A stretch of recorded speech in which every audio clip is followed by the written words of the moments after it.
Good evening. The best preparation for tomorrow is doing your best today.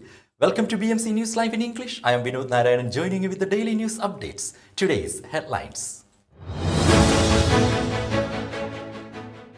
New initiatives planned to boost economic recovery. Proposal to waive legal action against building violations rejected. Accommodation provision for security guards at apartment buildings. Indian Embassy to launch mobile app for appointments. India brings forward new steps to reduce carbon emissions. News in detail. New initiatives planned to boost economic recovery. A five-pronged strategy for Bahrain's economic recovery has been presented by the government to legislators today. It includes prioritizing employment for Bahrainis and increasing flexi permit fees, attracting investments worth $2.5 billion and carrying out development projects worth $30 billion. The presentation was made by Finance and National Economy Minister Sheikh Salman bin Khalifa Al Khalifa at a high-profile meeting with MPs and Shura Council members. Proposal to waive legal action against building violations rejected. A proposal to immediately waive legal action against hundreds of government homeowners for minor building violations has been rejected. Works, Municipalities Affairs and Urban Planning Minister Ehsan Khalaf told the Muharraq Municipal Council in writing that their proposed move approved last month would just encourage more violations and prove potentially dangerous. The issue is said to be re-debated during the council session and the minister rejected the move for a second time. It would be referred to the cabinet for a ruling. Accommodation provision for security guards of apartment buildings. Security guards at apartment buildings could soon be provided with decent accommodation and treated as tenants.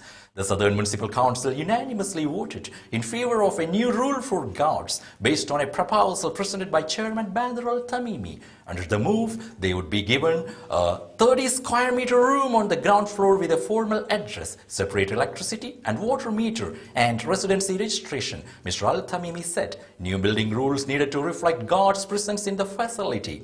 The proposed rule change has been referred to the Works, Municipalities Affairs and Urban Planning Minister Ehsan Khalaf for review. NPRA working hours extended. The Nationality Passports and Residence Affairs announced extending official working at its Isa Town and Security Complex branches in Muharraq. The new official working hours will be from 7:30 a.m. to 6 p.m. starting tomorrow. NPRA said customers could complete their transactions online without visiting service centers, though the national e-government portal Bahrain.bh.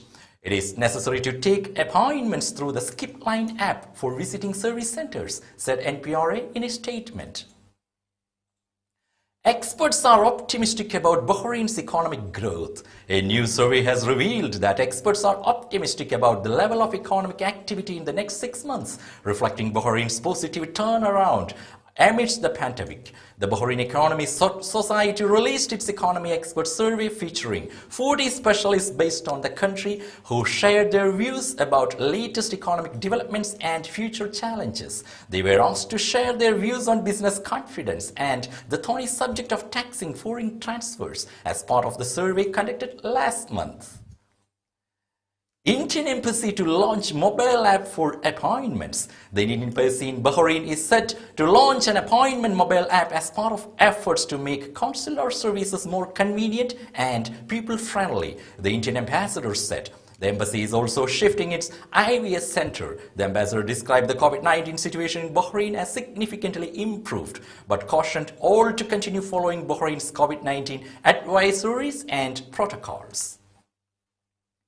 Grand welcome to the cricket team members of the triumphant national cricket team returned from Doha last night and were greeted by a rapturous welcome and a grand reception at Bahrain International Airport. They topped the ICC Men's T20 World Cup Asian Qualifier 2021-22. tournament to book a berth in the global qualifier in Australia. The squad under the captaincy of Anasim Khan played impressive cricket with Mohammad Yunus, scoring 159, the highest runs, and Khan himself emerging the lead wicket taker of the tournament.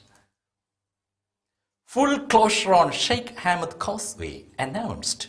Works Ministry said that as part of the resurfacing works of Sheikh Hamad Causeway Avenue between Palace Avenue and road number 651 in Ras Ruman area necessitate full closure of the avenue and traffic will be diverted to the surrounded roads. The closure will be effective from tomorrow for 4 nights. Bahrain reports 45 new COVID-19 cases and 74 recoveries. Out of 15,833 COVID-19 tests carried out on 30th October, 45 new cases have been detected among 15 expats, 24 contacts of active cases and 6 travelers. There were 74 recoveries. There are currently 2 cases in a critical condition and 5 cases receiving treatment. Out of a total of 464 active cases, 462 are stable. Now we will be back after a very short break.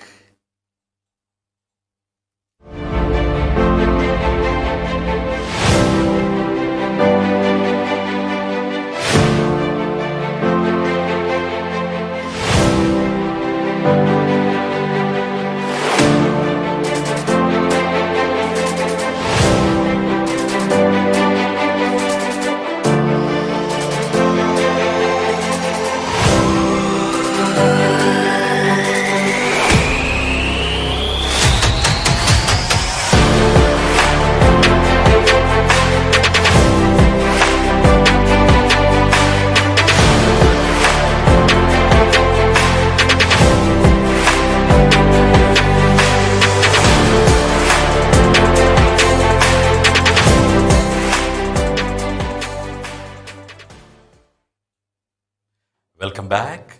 India brings forward new steps to reduce carbon emissions. India has proposed new rules to lower emissions and fight climate change, including setting a minimum share of renewable energy to be used by its industries, the Federal Power Ministry said yesterday.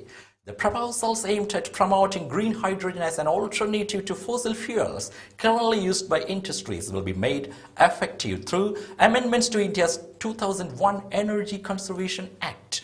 The proposed amendments would facilitate the development of a carbon market in India and prescribe minimum consumption of renewable energy, either as direct consumption or indirect use through grid.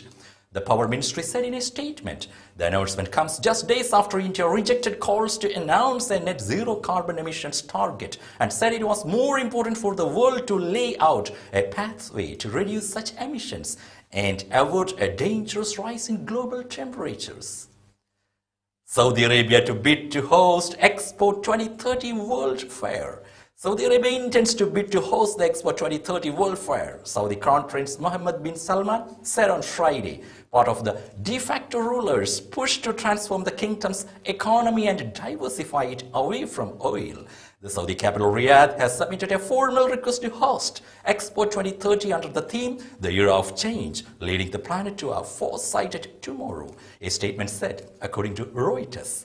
Gulf neighbor and regional business hub, the United Arab Emirates, which is increasingly in economic competition with Saudi Arabia, is currently hosting the Expo 2020 World Fair, which was delayed for a year by the COVID-19 pandemic. Saudi Arabia will continue supporting the stability and balance of oil markets. Saudi King Salman bin Abdulaziz Al Saud said yesterday, Saudi Arabia will continue supporting the stability and balance of oil markets and also backs efforts to supply clean energy to the world. The king, who was speaking remotely to the G20 summit, said the global economy still suffers from the COVID-19 pandemic and that low-income countries are still struggling to provide vaccines for their populations. He called for more sustainable and comprehensive solutions to fight climate change. King Salman said the kingdom looks forward to increased multilateral cooperation to achieve global prosperity. New Zealand says it will cut greenhouse emissions by 50% by 2030 as COP26 starts. New Zealand pledged on Sunday to reduce its net greenhouse gas emissions by 50% by 2030 toughening at the start of the United Nations COP26 climate conference. Its previous ambitions to limit global warming. Leaders of the 20 richest countries are expected to acknowledge the existential threat of climate change and take steps to limit global warming at the COP26 summit starting on Sunday evening in Glasgow, Scotland. Australia set for international border reopening for vaccinated public. Quarantine-free travel from New Zealand to Australia will resume from Monday, Australia's tourism minister said on Sunday, as the country readies itself for a partial reopening of its international borders for the first time since March 2020.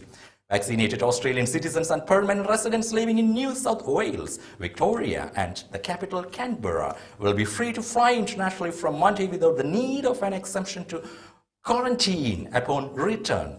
For now, however, only tourists from neighbouring New Zealand will be allowed into Australia, provided they are vaccinated. With that, we come to the end of today's news. Stay tuned for daily news updates in BMC News Live English at 7:30 p.m. every day. I am Vinod Narayanan, signing off from BMC News Live. Good night.